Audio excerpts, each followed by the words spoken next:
L'Europe va ajouter de nouveaux noms sur sa liste noire ukrainienne, mais elle ne sait pas encore lesquels. Il s'agira de séparatistes pro-russes. Elle laisse à son service diplomatique le soin de les choisir. Pour le reste, un seul mot d'ordre, continuer à dialoguer avec la Russie. Dixit, la nouvelle chef de la diplomatie européenne.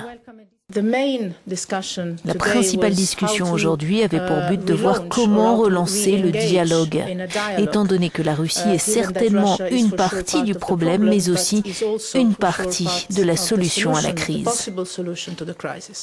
Cette main tendue favorisera-t-elle la désescalade? L'Ukraine semble en douter. Elle appelle de son côté les 28 pays de l'Union européenne à adresser un message clair à la Russie. En attendant, elle s'attellera aux efforts demandés par les Européens et accueillera à compter du 1er décembre une mission censée aider à la réforme de sa sécurité civile. À l'époque d'Euromaïdan, les services censés appliquer la loi ont spectaculairement dysfonctionné. Et l'objectif principal de cette mission, c'est de réformer les institutions chargées d'appliquer la loi pour qu'elles puissent faire leur travail comme il se doit. Les ministres des Affaires étrangères ont aussi évoqué la question de la reconnaissance d'un État palestinien.